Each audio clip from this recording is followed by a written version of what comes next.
Hi friends, మనం అమ్మవారికి సంబంధించిన వీడియోస్ అయితే చేసుకుంటూ ఉన్నాం కదా.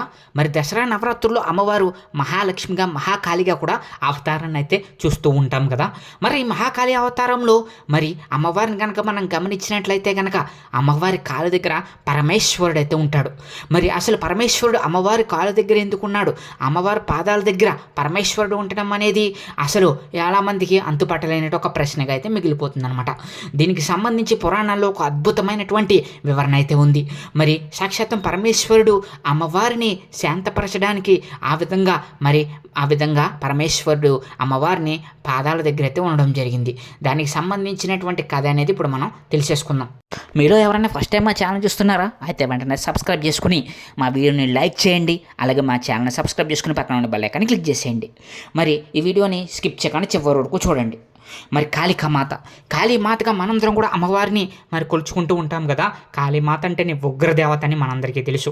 అమ్మవారిని కాళీ రూపంలో ఆపడం అంటే ఎవరి తరము కాదనమాట. ఎంతోమంది అమ్మవారిని ఆపాలని ప్రయత్నించినా కానీ అమ్మవారు ఉగ్రదేవతగా అసలు ఎవరు కూడా ఆపలేని విధంగా ఉంటుంది.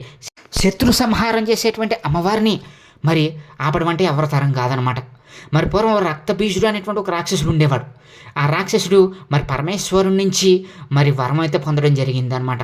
పరమేశ్వరుణ్ణి మెప్పించి పరమేశ్వరుడికి పూజ చేసి తపస్సు చేసి మరి పరమేశ్వరుడు ప్రత్యక్షం అవగానే దానికి చావు అనేది ఉండకూడదని అయితే కోరడం జరిగింది.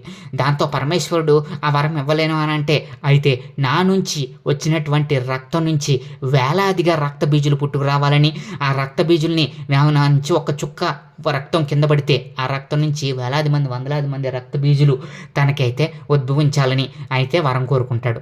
పరమేశ్వరుడు ఆ వరాన్ని ప్రసాదిస్తాడనమాట. మరి ఆ విధంగా వరాన్ని ప్రసాదించగానే ఇంకా రక్త బీజుడికి తిరుగు ఉండదని చెప్పేసి మొత్తం ముల్లోకాలని ఆక్రమించి దేవతలందరినీ నానా విధాలుగా ఇబ్బందులకు గురి చేస్తూ ఉంటాడనమాట. మరి ఆ విధంగా ఇబ్బందులకు గురి చేస్తూ ఉన్నటువంటి రక్త బీజుడు మొత్తం దేవతలందరినీ కూడా ఆక్రమించి మరి ఇంద్రాది దేవతలందరినీ కూడా భయభ్రాంతులకు గురి చేస్తూ తనకు తిరుగులేదని చేస్తూ ఉంటాడు. అలా చేయగానే మరి ఇంద్రాది దేవతలందరూ వెళ్ళి మహేశ్వరుని ప్రార్థిస్తారు. అప్పుడు మహేశ్వరుడు అమ్మవారి వల్లే ఇది అవుతుందని, అమ్మవారు ఒక్కళ్ళే మరి ఆ యొక్క శక్తి బీజుడిని రక్త బీజుడిని సంహరించగలడు అనేసి అయితే చెప్తారనమాట. అప్పుడు వెళ్ళి అమ్మవారిని ప్రార్థించి పరమేశ్వరుడు అమ్మవారిని సైతం ప్రార్థించి అమ్మవారిని మహాకాళి అవతారం అయితే ఎత్తమని చెప్తాడు. అప్పుడు అమ్మవారు మహాకాళి అవతారంలో మెడలో పురిదండలు వేసుకుని చేతిలో ఆయుధాలు ధరించి ఖడ్గ బాణాలు అలాగే మరి కత్తి ఇవన్నీ కూడా పట్టుకుని భయానక రూపంలోకి అయితే అమ్మవారు ఒక ఉగ్రశక్తి దేవతకైతే ఉద్భవిస్తుంది. ఆ విధంగా మహాకాళి అవతారంలోకి వచ్చినటువంటి అమ్మవారిని మరి ఈ యొక్క రక్తబీజుడి మీదకైతే యుద్ధానికైతే పంపుతారు. రక్తబీజుడి మీదకి యుద్ధానికి పంపినటువంటి అమ్మవారు రక్తబీజుడిని ఎలా సంహరించాలని చెప్పేసి ఆలోచించి రక్తబీజుడిని భారీగా యుద్ధం చేస్తుంది అనమాట. తన సైన్యం మొత్తాన్ని కూడా చెండాడిస్తుంది అమ్మవారు. ఆ తర్వాత రక్తబీజుడి దగ్గరికి వచ్చి రక్తబీజుడిని కత్తితో ఇలాగా ఒక పోటు పొడుస్తుంది అనమాట. తన యొక్క ఖడ్గంతో సంహరించాలనే ఉద్దేశంతో పడుతుంది. అప్పుడు రక్తబీజుడికి రక్తం గాయమయ్యి రక్తం అనేది భూమి మీద పడుతుంది. ఆ భూమి మీద పడినటువంటి రక్తం నుంచి వేలాదిగా రక్తబీజులు వచ్చి అమ్మవారితో అయితే తీవ్రంగా యుద్ధం చేస్తూ ఉంటారు. ఈ యుద్ధం అనేది చాలా రోజులు కొనసాగుతుంది అనమాట. వేల మంది ఆ యొక్క రక్తం నుంచి వేల మంది రక్తబీజులు వచ్చి అమ్మవారితో యుద్ధం అయితే చేస్తూ ఉంటారు. దానికి అప్పుడు అమ్మవారు ఆలోచించి అసలు వీడి రక్తాన్ని కింద పడకుండా ఉంటే అసలు వీడి నుంచి మరి బయటికి రాక్షసులు రారని చెప్పి ఆ రక్తాన్ని మొత్తాన్ని కూడా అమ్మవారు ఒక్క దెబ్బతో తన నాలికని తెరిచి మరి ఆ యొక్క రక్తాన్ని తాగేసి ఆడి యొక్క పిప్పిని ఏదైతే ఉందో రక్తబీజుడి పిప్పిని అయితే చూసేస్తుంది. దాంతో అమ్మవారు ఆ యొక్క చెడు రక్తం తగిలినందుకు గాను అమ్మవారు ఉగ్రదేవతగా మారిపోతుంది. అమ్మవారికి ఉగ్రతాండవం చేస్తూ ఉగ్రంగా మారిపోతుంది అనమాట.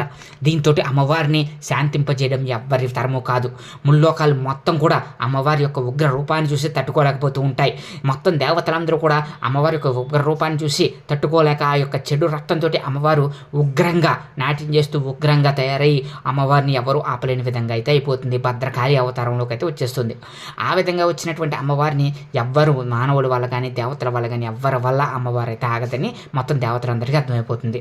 వెంటనే పరమేశ్వరుడు అందరూ వెళ్ళి మరి దేవతలందరూ వెళ్ళి పరమేశ్వరుని ప్రార్థించగా పరమేశ్వరుడు కూడా మరి అమ్మవారి దగ్గరికి వచ్చి దేవి ఆగుదేవి మరి శాంతించు అని చెప్తాడనమాట. అప్పుడు అమ్మవారు ఏమాత్రం శాంతించకుండా తన ఉగ్ర రూపాన్ని కంటిన్యూ చేస్తూ అలాగే ఉగ్ర రూపంతో కోపంతో ఊగిపోతూ మరి ఉగ్రతాండవం చేస్తూ ఉంటుంది.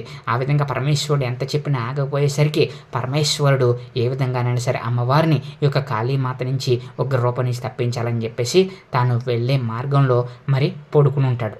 అలా అడ్డంగా పడుకున్నటువంటి అమ్మవారికి మరి ఉగ్ర రూపంలో ఉంటే అమ్మవారికి ఏం చేస్తుందో తెలియనటువంటి అమ్మవారు ఉగ్ర రూపంలో ముందుకు నడుచుకుంటూ వెళ్ళి పరమేశ్వరుడి మీద అయితే అడుగెత్తి తన పాదం అయితే మోపుతుంది. అలా పాదం మోపగానే మరి అమ్మవారికి తాను అప్పటి వరకు ఉన్నటువంటి మరి ఆ యొక్క ఉగ్ర రూపం దిగి మరి అమ్మవారు తాను ఏం చేస్తున్నానన్న స్పృహ వచ్చి పరమేశ్వరుణ్ణి మరి ఈ విధంగా తన పాదాలతో స్పృశించానని చెప్పేసి అయితే అమ్మవారికి తెలిసి తను ఉగ్ర రూపం అయితే తగ్గిపోతుంది అనమాట. ఉపశమించి తాను పార్వతీదేవిగా అయితే మారి అమ్మవారు మరి పరమేశ్వరుని దగ్గరికి అయితే తీసుకుంటుందన్నమాట. మరి ఈ విధంగా అమ్మవారిని శాంత స్వరూపిణిగా చేయడానికి మరి పరమేశ్వరుడు ఆ విధంగా అమ్మవారిని ఆపాలనే ఉద్దేశంతో తాను ఆ విధంగా అయితే చేస్తాడనమాట. ఆ విధంగా తన పాదాల వద్ద అయితే ఉండడం జరుగుతుంది. ఆ విధంగా అమ్మవారిని ఉపశమించేసి కాళికాదేవి యొక్క ఉగ్రశక్తిని అయితే ఉపశమిస్తాడనమాట పరమేశ్వరుడు. సో దీంతో అప్పటికి పార్వతీ పరమేశ్వరులు ఇద్దరు కూడా మళ్ళీ ఒకటయ్యి మరి ఇద్దరు కూడా కైలాసానికి అయితే వెళ్ళిపోతారు. ఆ విధంగా రక్తబీజుని సంహరించడానికి వచ్చినటువంటి కాళికాదేవి అవతారం అనేది అక్కడతోటైతే పరిసమాప్తం అయితే అవుతుంది. మరి ఈ విధంగా అమ్మవారి యొక్క ఉగ్రరూపం అయితే ఉండబోతుంది అన్నమాట. కాళీ అవతారం అయితే ఉంటుంది. మరి మనం అందరూ చూసేటువంటి ఆ యొక్క ఉగ్రరూపంలో పరమేశ్వరుడికి సంబంధించినటువంటి ఆ యొక్క రూపం కనిపిస్తున్నాను కదా, దాని వెనకాల ఉన్నటువంటి అసలైనటువంటి చరిత్ర ఇదేనమాట.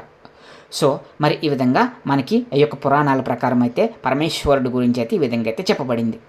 మరి ఇంకా మనం కాళికామాతను కనుక పూజించినట్లయితే కనుక మనకి మరి జ్ఞానాన్ని ప్రసాదిస్తుంది. అలాగే మనకి తంత్రశాస్త్రానికి సంబంధించిన వాళ్ళందరూ కూడా కాళికాదేవిని అయితే పూజిస్తూ ఉంటారు. దానికి సంబంధించిన జ్ఞానాన్ని అమ్మవారి ప్రసాదిస్తుందని, అలాగే మరి ఉగ్ర రూపంలో ఉన్నటువంటి దేవత కనుక మరి ఉగ్ర ఉపాసన చేసే వాళ్ళు చాలా జాగ్రత్తగా అమ్మవారిని అయితే పూజిస్తూ ఉంటారు. ఈ యొక్క రూపం అనేది జ్ఞానాన్ని కాళిదాసుకి మరి అమ్మవారు బీజాక్షరాలు రాసిందని మనందరికీ తెలుసు కదా. ఆ విధంగా అమ్మవారు బీజాక్షరాలు రాసిన తర్వాత అమ్మవారు తను ఎంత జ్ఞాని అయ్యాడో, మరి కాళిదాసు ఎంత జ్ఞాని అయ్యాడో మనందరికీ తెలుసు. ఆ విధంగా అమ్మవారు మనలో ఉన్నటువంటి జ్ఞానాన్ని ప్రసాదిస్తుంది, అలాగే మన భయాలను తొలగిస్తుంది, అలాగే మనకి ఏదైనా సరే మనకు కావాలి అనుకున్న కోరికను కూడా అమ్మవారు అయితే తీరుస్తూ ఉంటుంది అనమాట. దీంతో అమ్మవారిని మనం కాళికాదేవిగా మనందరం కూడా పూజించుకుంటూ ఉంటాం అనమాట. దసరా నవరాత్రుల్లో మరి మహాకాళిగా అమ్మవారి దర్శనం అయితే ఇస్తారు. మరి ఈ విధంగా 9 రోజుల పాటు జరిగే నవరాత్రుల్లో మనం విజయవాడలో చూసుకున్నట్లయితే కనుక మహంకాళి అవతారాన్ని విజయదశమి రోజునైతే చూడొచ్చు. మహిషాసుర మర్దినిగా అలాగే మహాకాళిగా అమ్మవారు యొక్క రూపం అనేది మనందరికీ కూడా కనిపిస్తూ ఉంటుందన్నమాట. మరి మనందరం కూడా అమ్మవారిని మనస్ఫూర్తిగా మహాకాళి రూపంలో అయితే కొలుచుకుంటూ మనందరం కూడా ఈ యొక్క విజయదశమిని ఎంతో వైభవంగా అయితే చేసుకుంటూ ఉన్నాం కదా. సో మరి ఇది ఫ్రెండ్స్ ఈరోజు మన వీడియో. మరి ఈ వీడియో కనుక మీకు నచ్చినట్లయితే మా ఛానల్ సబ్స్క్రైబ్ చేసుకుని పక్కన ఉన్న బెల్ ఐకాన్ క్లిక్ చేసేయండి.